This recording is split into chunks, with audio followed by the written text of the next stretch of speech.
je vais me dépêcher, je vais faire vite, je vais vous parler d'un film et comme on est un peu en situation de stress là tout de suite, je vais essayer d'aller très vite alors qu'il y a énormément de choses à dire dessus. Le film c'est Coupé de Michel Hazanavicius, le remake de Ne coupez pas de Shinichiro Ueda. Dans les deux cas, je vous le dis tout de suite, je vous conseille de voir les deux films, pas forcément à la suite parce que vous aurez forcément une sensation de redite, et pourtant les films sont différents. On va commencer par parler rapidement de l'histoire. On a un réalisateur, Rémi Bouillon, qui va être appelé à réaliser un film, un plan séquence en live sur une nouvelle plateforme de streaming. Et c'est une histoire de zombies. C'est un projet absolument fou, il va vouloir le réaliser, et le film lui va s'articuler autour de 3 séquences, 3 chapitres, où on va voir le film final, sa conception et ses difficultés. Le résultat est absolument génial de toute façon, autant que le film original, même s'il souffre un peu de son statut de remake.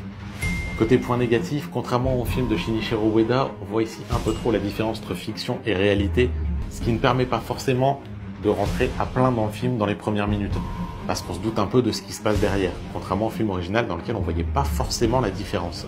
Autre point négatif, les acteurs sont des fois un peu limites. Ils jouent d'une manière assez particulière, et ça donne un résultat qui des fois fonctionne pas trop bien. Et le dernier point négatif, c'est qu'on a un personnage, ou même plusieurs, qui sont un peu inutiles en fait. Personnages qui servent pas trop dans l'histoire, qui sont là, on sait pas trop pourquoi, et qui, à première vue, n'apportent pas franchement grand chose au scénario. Et on en vient au point positif, et surprise, c'est les mêmes en fait.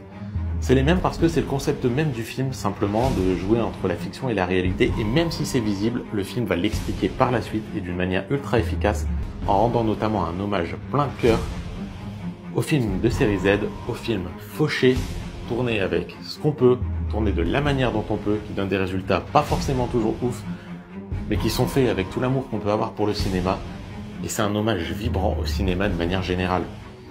En plus de ça, il se permet quelques références au film original qui sont plutôt réussis et qui apportent des moments de comédie franchement sympas.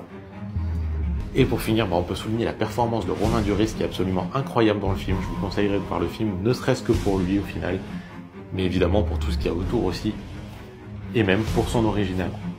Bref, de couper, je vous invite à voir et l'original Ne coupez pas et le remake.